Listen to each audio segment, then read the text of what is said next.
a short workshop on how to do screencasting. And screencasting can be used for so many different purposes. You might have seen some, I do book reviews and screencasts, right? But you could do a Kickstarter campaign. You could do something, if you're starting a business, to rally together people who, for supporters of a business. So, and screencasting also sets you apart from somebody else who's applying for a job. So somebody else is applying for a job and you have some screencasts on YouTube, right? Your screencast doesn't have to have your face either. You don't have to use your face. You could just use your voice. Some people even do screencasting without voice. You don't have to use your voice. You could explain things and add in notes. I'm not showing that kind of screencasting today. But what I wanted to show today is some tips and tricks for creating the best quality screencast so that when you're on Linux, the product that you make is going to be something that when people see it on YouTube or someplace else, that it has good visuals, clear, and that it has good audio. And then I'm just assuming that you're going to provide that good content, right? So I've been exploring this on my own, and I've pretty much come up with some tips and tricks that are maybe helpful so that somebody else doesn't have to spend as much time figuring things out. I've explored a couple different screencasting programs. The one I like the best is called Simple Screen Recorder.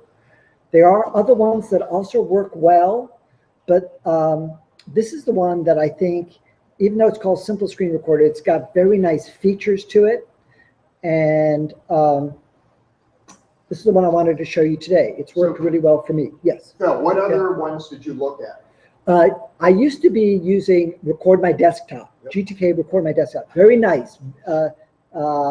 Very few features, but just does the job great. And then some schools around the country are using Kazam, K-A-Z-A-M. So Kazam is used. I'm showing Simple Screen Recorder. I think this is the one that works for me really nicely. Now, Simple Screen Recorder is going to record the screen, but it's not going to record the video part of it. You have to use a separate webcam software for that. And I sometimes use Cheese, depending on the computer I'm using. Sometimes the hardware, the webcam software works better with certain hardware. On this laptop that is my current main laptop, I'm using a Core 2 Duo ThinkPad T400. This is my main production computer for screencasts. And I'm using some software called Kamoso, K-A-M-O-S-O, Kamoso. So I got it from I just went to the software repository. I looked at Webcam Software, and this works nicely. I hooked up my laptop to a 23-inch monitor. These monitors are also sometimes free. People who are buying the 27-inch monitors or the 4K monitors, there's people who give away these monitors for free. I'm working in a public library. Somebody sometimes walks up to me, here's a 23-inch monitor. So it's kind of neat that the laptop could be free, the external monitor is free, the operating system's free, the screen recording software is free. And so the only kind of expense that you can run into is maybe buying a separate USB webcam. So I bought this one. It's a Logitech. It's a high-end one. I bought it for like $75 on eBay. They sell for about $100 new. And that's a full 1080p webcam. I also sometimes use a USB headset. Now, the USB headset's going to give me better audio than the built-in webcam.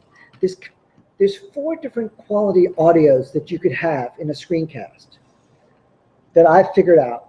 You could have the webcam audio from the built-in webcam, and that's probably the lowest quality. Slightly higher quality is the webcam audio from this higher-end Logitech webcam. That's pretty good. I'd say it's fairly decent. Also higher quality is a USB, either a USB headset or a USB microphone. And then the highest quality is if you record your audio separate from the screencast and then merge it later into the screencast using some video editing software. And that's what I like to do, and that's what I'm going to recommend. I use an Olympus digital audio recorder, and it records to a WAV file. I also use a clip-on microphone. So these things, yes. Have you ever had experience with a reasonably high-end microphone plugged into the computer's sound card? No, I haven't tried that, but that should work. You could use a professional microphone, like a $200 or $400 microphone. Now some of those microphones plug into USB, and some might have other connections to a sound card on your computer. So these digital audio recorders are kind of neat because they work like the flip camcorders. Remember the flip camcorders that had a USB plug in them? These digital audio recorders are very easy to grab the high quality audio, the WAV file, and then you can bring it into your computer. So just yeah, as, so yeah. Tom had done a thing on Audacity. Right. And so at the end, I'm sure he'd be happy to talk about his experience with a bunch of microphones for input, because he had done a thing specifically on audio only. So while Phil's going to be doing audio and video, if you take what Tom spoke about back in March, I think, and then you can rip out Phil's audio, replace Tom's audio, and you can start your own TV station. So,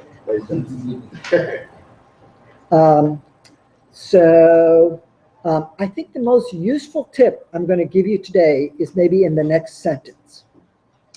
In all my explorations here, I couldn't figure out how to get LibreOffice presentation to present on this monitor with my webcam. That's really hard to do. But here's the workaround. You make your presentation in LibreOffice presentation program. You combine whatever graphics and text you want. You export it as a PDF. And then the PDF can, at the same time, here's my PDF. You see, I got the PDF here and my webcam here. And so you can be narrating your presentation, and you get the black part over here. It's not too bad. It's not too bad. You have a little background. Now, so that's an important tip. I would say don't try, because I've tried it. Don't try and use the LibreOffice and the webcam at the same time. It's either going to get one or the other, the screencasting software, but it can't get them both. And that's going to be the difference between doing screencasting on Mac or Windows and on Linux, is that you have to do slightly this workaround here where we're not actually using like Keynote, or we're using a PDF from your presentation. Okay. Another useful tip is that you see these black bars over here. You got black bars in the webcam. You see, I got some black bars. It's possible to hide those black bars away using this technique. You grab the very bottom of your window, grab the very bottom here, and you resize it, and then the black bars goes away. Let me just grab it here. Up, up, up, up. Right in, there we are. Oh, you grab the edge. You grab that edge, okay? It's the edge, not the very bottom. You grab that edge, and you can make the black bars go away, right? That looks nice. And then you can make this bottom part go away by moving the webcam off screen like that. And now nobody sees that bottom part, right? So that's just a little cute little hack where people don't know. People don't know that you've just rearranged things so that it looks great, okay? One skill, if you want other people to get skilled at doing screencasting and creating 1080p like this, and let's presume that your laptop is not 1080p. They do have 1080p laptops these days, and even higher resolution. But let's assume that you have your 1080p monitor is external. You're going to have to develop some skill and comfort level working on two different screens so that your you might be starting your screencast from your laptop. You start it over here, and then you're recording everything on this screen, okay? And so you're gonna have to develop skill at like moving things over. Boom, boom, okay? So let me now show you Simple Screen Recorder. Here's Simple Screen Recorder. And some of you in the back might want to move up closer because I was going to use a big monitor. I was going to use a big monitor for this presentation, but the truth is I wanted to present on the same setup that I use to make stuff. And so some of you might not be able to see right in the back, but I'll do my best to explain what's the screens here and my choices. So this is totally free software, Simple Screen Recorder. On the first screen, it lets you choose what you're recording. So you can record just the laptop screen, or you can record the external screen. So the screencasting software detects the extra screen, and it gives you a choice from the pull-down menu. So I could record just the laptop screen, or just the external screen, or I could record both. There's a way to record both. I've never tried that. And the actual final video would be 3200 by 1080. So that would be interesting. I've never tried that, but YouTube can host videos up to 5K. YouTube can do that stuff. So I haven't tried it, but we should try it. So, Phil, Yes. you're choosing screens, not camera source. Right, I'm choosing the screens there, right. On that one, I'm choosing the screen. The camera, I'm doing only with my webcam software. But the camera does let me choose between the two of them. So I have two webcams currently connected, so I can come over here. I could just switch from, yeah. So now I'm recording the whole room, okay? So the webcam software lets me switch between the internal and external camera, okay? Now the webcam software, here's the second most useful tip you're gonna learn today. The webcam software, after you install it, it doesn't show up on any of the menus. You have to start it from the terminal, okay? So somebody who doesn't do Linux terminal, we have to encourage them. Just do the Linux terminal, okay? There are some people, I work at a public library, there's people just petrified of computers, right? And some people just not comfortable seeing a command prompt. But we need to help them get comfortable, yes. So I've installed this software on Yes. here, Yeah. and what I noted, and Yeah. this works for many operating systems, I'm running Linux 10. Right. You can just hit the Microsoft flag key Okay, and do a search, and you just start typing. Okay. So, oh, and it shows up. and it shows up, and as soon as it shows up, you hit enter. It's at the top. Oh, so that's a great tip. On Windows 7, all the Windows. I didn't know that. Most of the others. You don't have to go to You don't have to go to terminal. terminal, unless you have to run it as sudo. Okay, no, you don't. Okay, so that's a great little, thank you. So you just helped me get it. So it's the window key will also bring up the start. Let's try it, yeah, and then you just start typing Komoso, and yes, I see that, right? I'm also on Linux Mint. Thank you. So, and almost always I record the entire screen, but you could record a part of it. Now for the audio input, here's the third most useful tip of the day. The third most useful tip is that when you're recording audio, it's going to give you choices of what audio you want. It's going to give you the internal webcam, the external webcam. And this USB, it won't call it USB. It calls it analog, okay? It's going to call it analog input. That's slightly confusing. Built-in analog audio stereo. Depends on the headset. What's that? Depends on the headset. Oh, it depends on the headset. It might say. So I have oh no, it says here, Logitech USB. Okay. It's saying right here. Okay. So once in a while, you might have to choose analog, even though you're using a digital source like USB.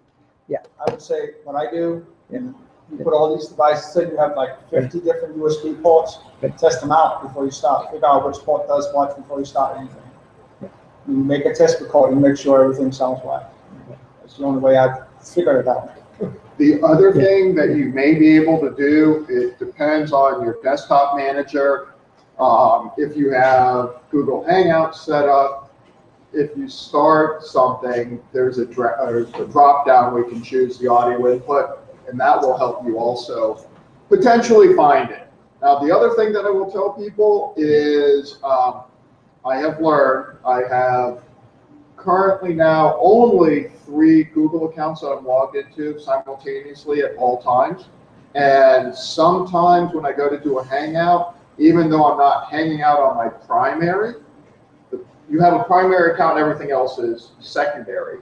But your primary will grab the microphone or the camera, and you can't switch it. So that's why it's very important always to have 2 browsers, because then if you needed to hang out from a different account, you can log into that secondary browser and only log into that one Google account, and then it can grab your devices. So the only reason I mention this is once you start playing with your audio video inputs and outputs, and you have multiple applications that have the ability to access it, your life may get difficult and you may get frustrated and want to throw your device across the room. So I'm trying to save you a couple $100 in repairs. So take that for what it's worth. Again, that's based on my frustration and what I've learned and figured out over time. So, sorry to interrupt, Phil. No, that's good. I love it. I love it. This is a user group. Everybody's chiming in. I love that. When I'm a user group member, I do not like to sit there and listen the whole time. I don't. I love to chime in. So that's what makes the user group exciting. So on our next screen over here, it's going to ask you what kind of container, kind of file type you're going to put this into. And I figured out the one that I like is MP4, MPEG-4. I think the default is MKV, and they also have WebM and OGG. I'll tell you why I like MP4. Because when I do my external audio recording, I end up merging my video from my webcam with the audio. I happen to use a Macintosh screencasting program that does a great job of merging the video from my Linux and the audio from here. I use something called ScreenFlow on the Mac. And I would gladly use a Linux video editing program if it let me, if I could develop the skill at using it, but I haven't developed the skill, and I would love to develop that skill. Yeah. And be able to merge them if you want to do it from command line. Okay. And there are numerous front-end user interfaces and then hang out there. Right. I've tried OpenShot. Blender ought to be able to do it. Blender has nice video editing, but I don't have the comfort level. Like, yes. I've done Blender video editing, Yeah. and it's happiest with MP4. It's happiest with MP4, Yeah, right? way MP4. nicer. Right. The MP4 is a pretty good format. And then it gives you a choice of audio, and I'm going to recommend, please, always try and have the best audio possible, because it's going to be recompressed on YouTube. Yes. So on the previous Yeah, screen, when right. we selected the audio, Yeah. so I also have Logitech. Right, It right, offered me the options of mono or stereo. Right. Well, which one do you recommend? Oh, I would try stereo if you can. Try stereo. Yes. Yeah. So the other thing, the audio that Phil just mentioned. For a while, I was helping my son doing movies, and so we were using a DSLR and going down that path. What you will do if you start looking at doing any sort of stuff, audio is more important than visual 100%, because your eyes will fill in what it doesn't see, where your ears are not as good at doing that. So the one thing that I've read in all sorts of video type work that people talk about is spending the money to get good audio is extremely important, because if I can't hear it and it's garbled, I'm going to give up right away. If the picture is off, right, so think about it. So for instance, I will sometimes run a TV show or something that I want to know in a lower window while I'm working, and every once in a while I'll look over. But if I can hear it, I can follow the storyline, and my brain can multitask, although there's a lot of studies that we really don't multitask. It's just quick context flipping or switching. But audio is very, very important. So please don't short shift that. Right. And it's good to know that your audio is going to be recompressed, like if you give it to YouTube. So we always want to be brainstorming, how do we get the best possible source with your lighting and your choice of webcam or whatever. This webcam, I'm using the same webcam that Peter uses. It's Logitech 9000, is it? So yeah. Yeah. It does great, even in low light, it does fantastic. I'm thrilled with that, the quality of that, and it's worth every penny. So then I'm going to go continue here. Oh, and then you have to give it a file name. You do have to give it a file name. So over here, I'm going to say NoVALUG presentation. And we're going to have people be able to come up and give this a try too. We're going to go, and over here, technically you could try uncompressed audio. Uncompressed is just the best quality audio, okay? And that would typically be like CD quality. We could try that. Or if you do MP3, I would suggest the bit rate would be like 384. That's a very high bit rate and typically used more for music than for voice, but we want the best quality audio. Okay, and now we're ready to start recording. This is the exciting part. So they do have a key combo. I think it's a Control G, maybe starts it recording. And here's my headset. So let's see if I can just make something short here. And I'm going to grab over on this from over here. Come on, mouse. Come on, mouse. I'm going to bring this over. Here we are. So I'm even going to put it partial screen just so you get to see it. One skill you have to develop the skill of moving through your PDF using your keyboard. And to move through the PDF, you have to click into the PDF, click into the, and N is for next. P is for previous screen. N for next, P is for previous. You have to develop that. It doesn't work with that. Oh, the arrows don't do the trick. Look, the arrows just scroll through it. You don't want to use the 4 arrow keys on your keyboard. N for next, and P for previous. Okay? But I'm going to start a screencast right now, right here. I'm going to say start recording.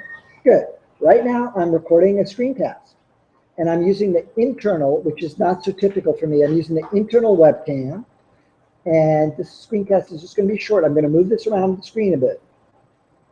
And then when we're done, you say, you can either pause the recording or save the recording. Let's say save.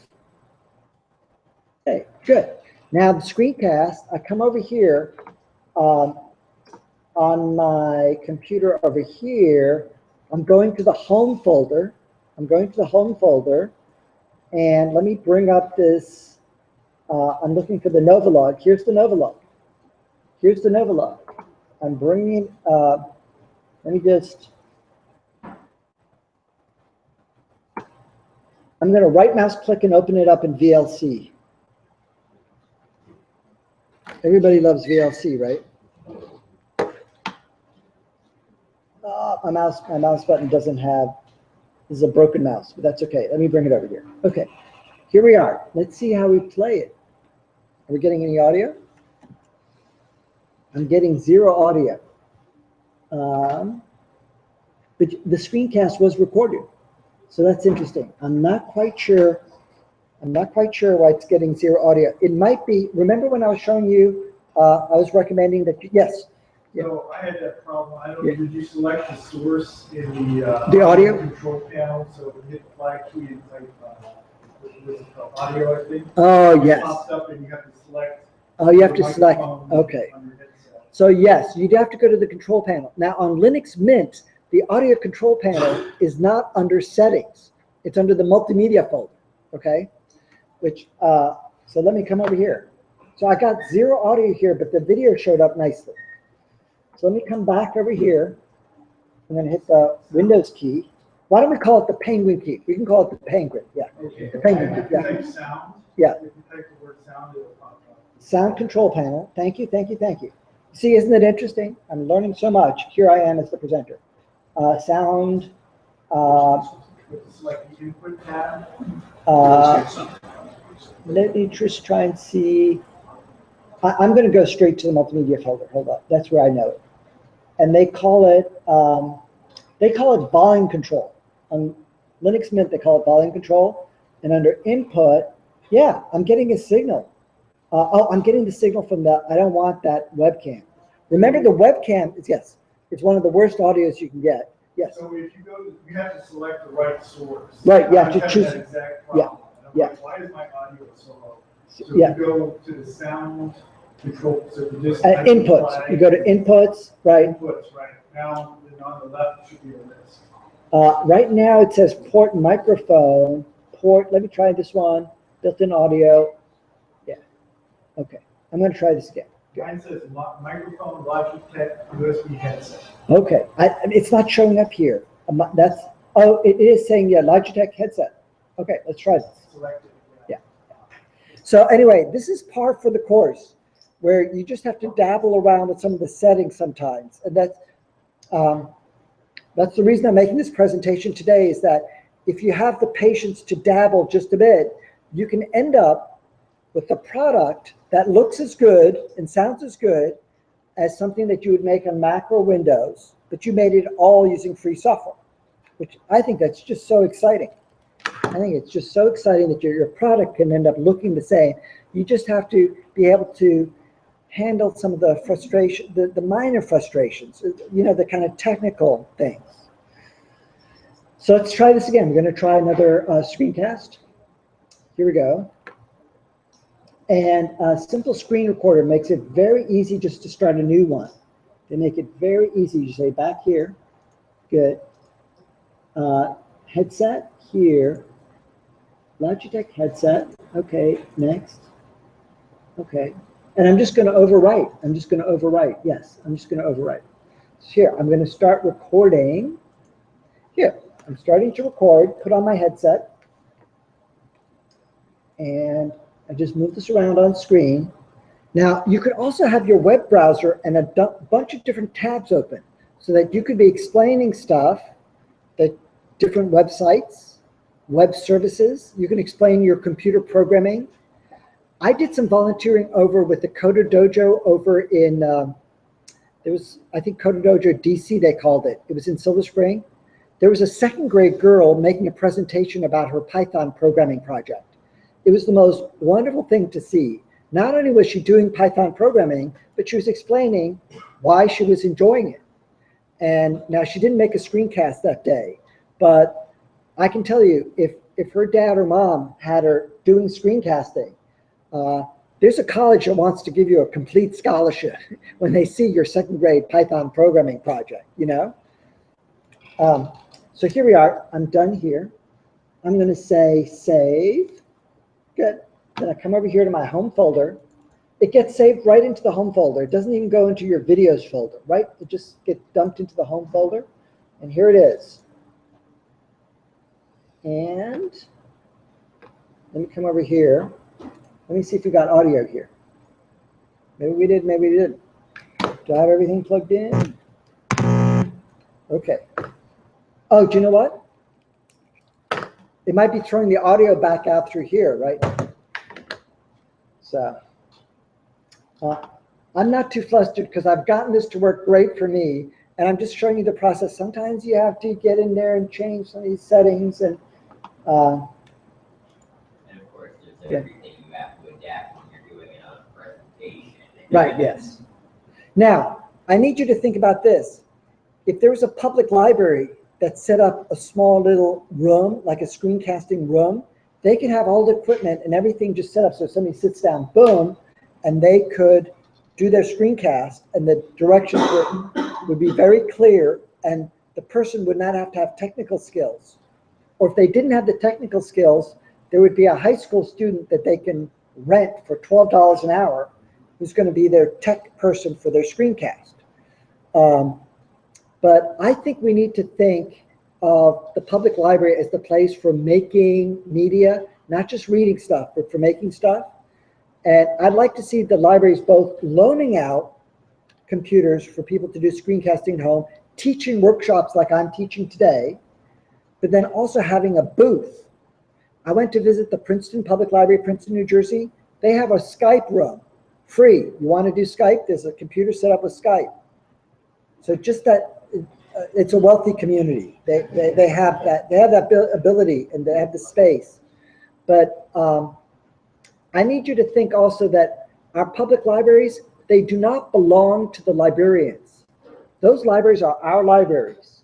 And if you and I think it's a good idea for the library to start loaning out laptops with Linux on it, the library ought to be interested, and even sometimes interested and sometimes enthusiastic.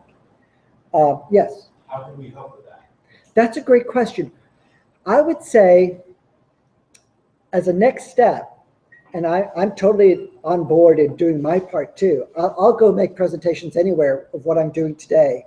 I think you need to go in and walk into your local public library and tell them that you're interested in open source and Linux laptops, and that you would like the public to have more exposure to this non-commercial solution. And you can frame it also as a digital divide thing. You say, I'm a volunteer interested in the digital divide. Libraries, they automatically perk up their ears. You go, I like to refurbish laptops and lend them out. Now these Vista laptops, I tell you, they're great laptops and they're free. So sometimes you have to develop a rapport with an individual librarian. Typically it's going to be your younger librarian, but don't stereotype. My supervisor is 74 and she's a Linux nutcase. She's got a doctorate in science, okay? But she's also not that much of an advocate. Like if I told her I wanted to loan out Linux, she'd go, oh no, she goes, we get too much heat from the Windows people about that. So you have to find kind of the younger one, and libraries are changing. So you could have like a library project to collect laptops for loan to people, and then have workshops. You can also phrase it this way. This is a really interesting way of putting the whole context. So the author of the Harry Potter books, she was unemployed before she started writing those books. And she used the power of the human language to create a career for herself.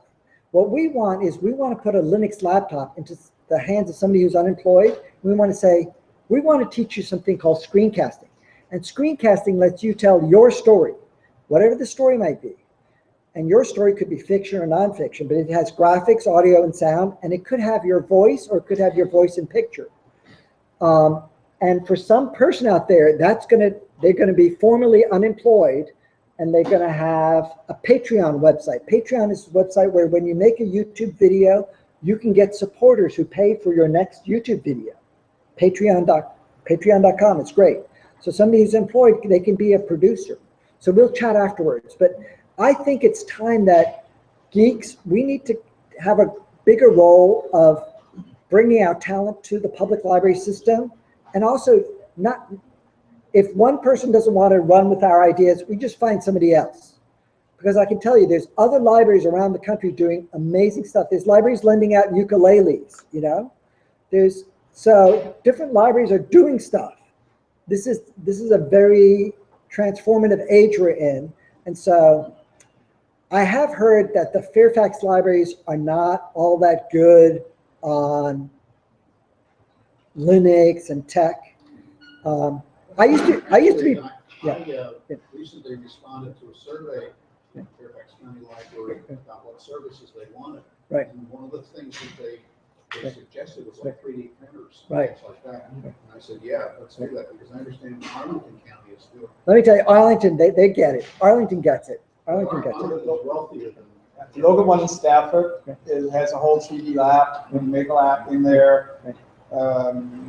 It's not books that people coming in there for. Right. It seems to be a mixture of technology, media of any kind. People are getting audiobooks, right. Got apps on your phone. You can borrow books that way in electronic form. it's a very interesting transformation to see, but I like your angle. Right. The digital divide. Right. is getting bigger and bigger, because even if I want an audiobook, I need to have a device to do that. And that's may not be the most expensive device, but it's still a price. Right? So if there's some way to get away hardware to allow that to happen, that would be that's certainly something you could help with.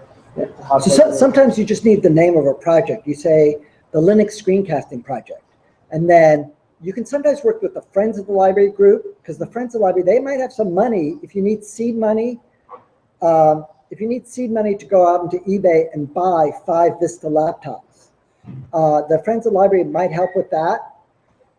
And we need to also think that we could possibly create something where the laptop never even gets returned to the library, that the community volunteers picks it up from one person and delivers it to the next place, so that the library is just coordinating stuff.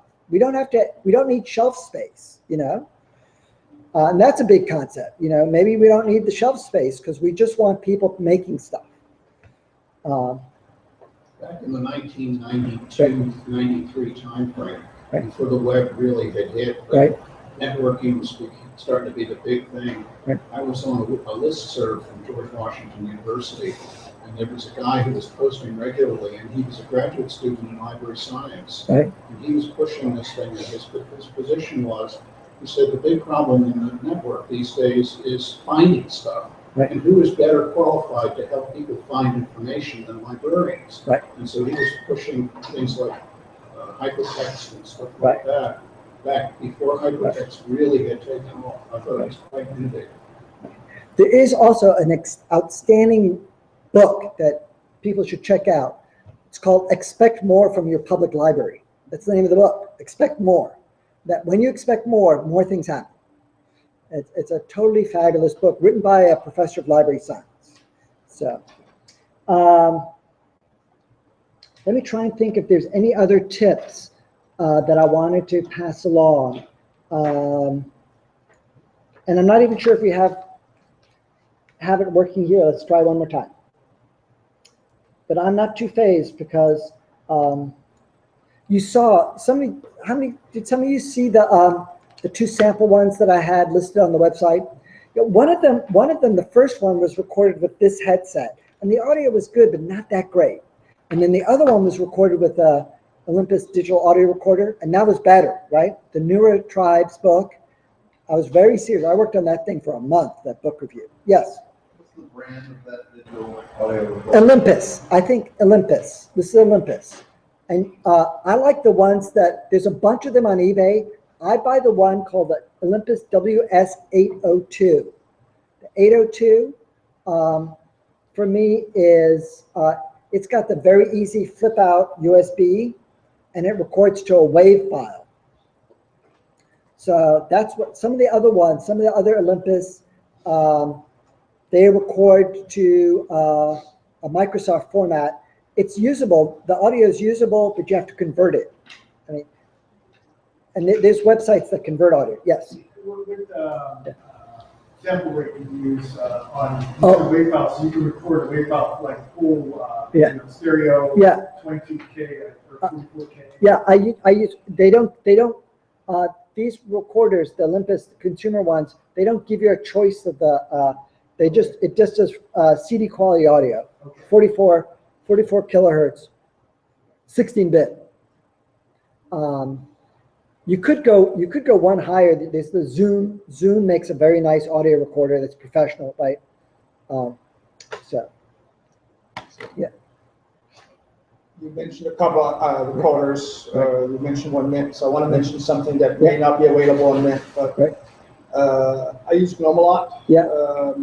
There's a built-in Screencasting in GNOME, and a year ago I found out there's an add-on to GNOME that allows the screen recorder to actually be controlled. So now with that add-on, not only can you easily with a 3-button push, you're recording right away. No setup needed, it's just doing that. But with the dialogue, you can now say whether you want your audio device, what kind of resolution, what window do you want to deal with, do you want to start with the delay, how do you want to do it? And I use it all the time when I do the screen record. And it's built into GNOME. It's not something I need to deal with afterwards. And you push the files nicely in the videos afterwards. Did you say it's going into GNOME or GNOME? No. GNOME. Sorry. GNOME. Part of GNOME shell, it's Control Alt Shift R. That starts it and stops it. Oh, interesting. Okay. And then if you add the add-on, you get a lot more control. The standard just takes the whole desktop, nothing else. But if you want, like you talked about, selecting a specific window, you have a special device you're putting in for your audio, all of that can be controlled. Resolutions and all kinds of other stuff can be controlled that way. But there's a ton of cool tools out there. I mean, this is one of those things where I love Linux because, or open source in general. Lots of choices. If you don't like one tool, there's 50 other tools you can try. So it probably does it in a way you like it. Let me try and think anything else. So uploading it to YouTube, there's just a couple of comments about that. If you don't have a YouTube account, please make one. Your Gmail creates a YouTube account. Everybody needs to have a YouTube account. Regardless, even if you're not a producer, your YouTube account lets you leave supportive comments on the other people's videos. And those comments mean the world to somebody. So everybody, I would say, please, everybody get yourself a YouTube account, regardless of whether you're producing or not. And then uploading to YouTube is as simple as sending a file attachment. They have a button called upload, and then it takes the video that you've made on your screencast, it puts it up onto YouTube, and if you've done it at 1080p, it's gonna look really nice, 1080p on the receiving side.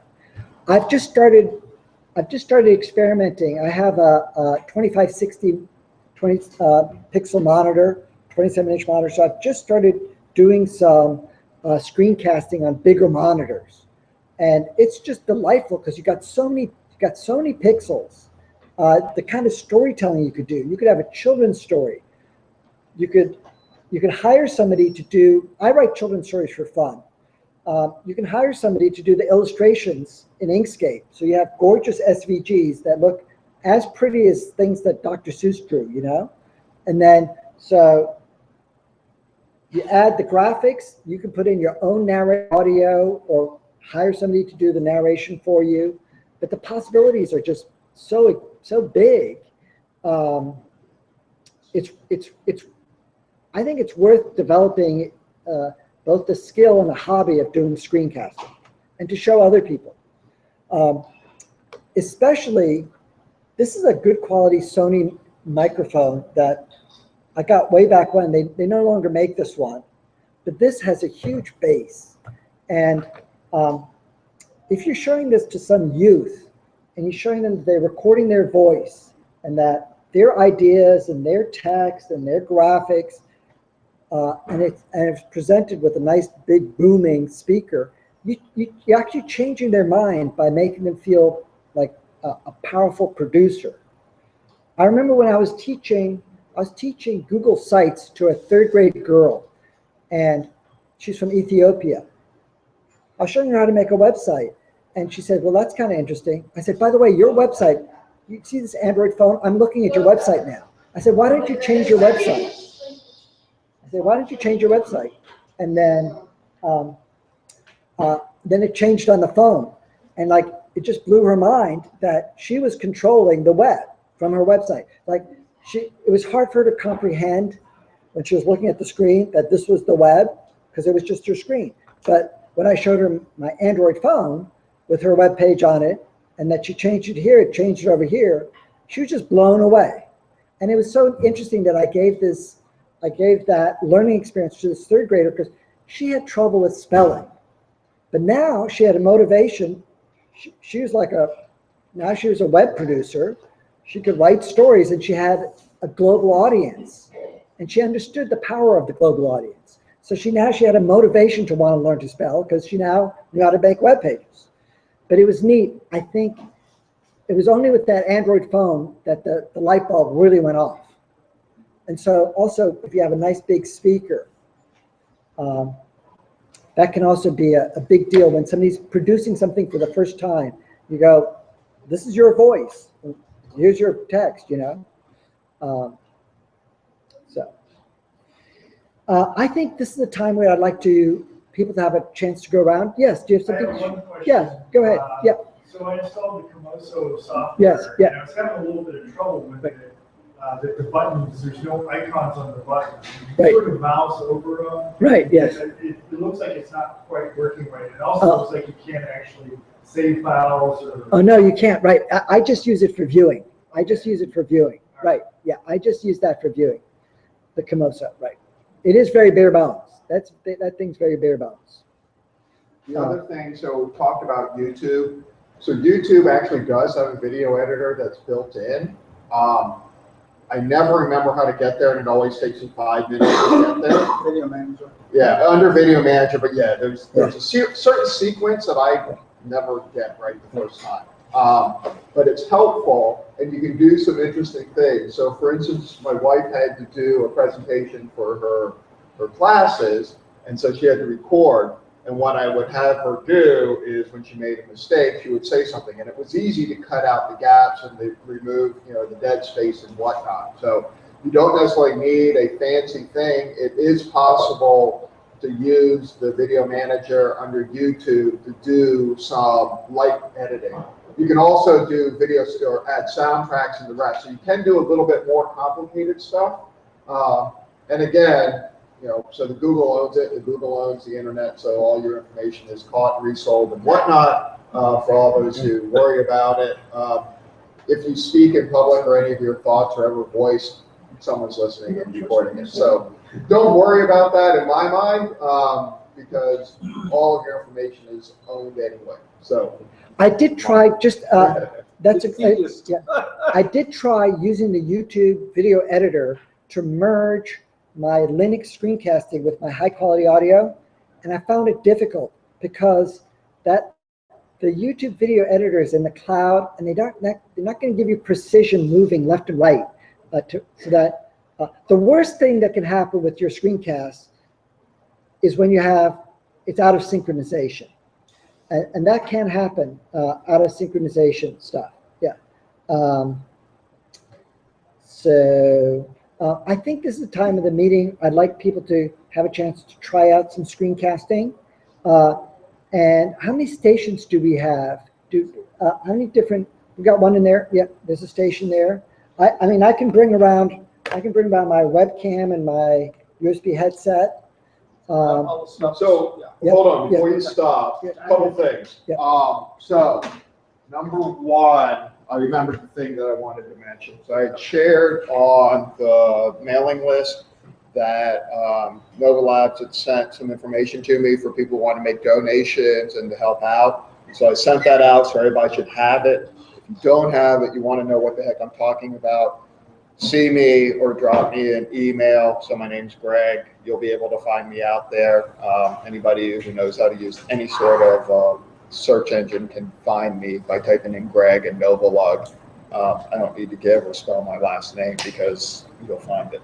But that was the one thing that I wanted to mention that I forgot is NoVALUG did share ways that people can make donations of time or other types of donations. So with that, right now we're going to break. So I want to thank everybody online who watched and whatnot, and Phil, and then we'll talk about the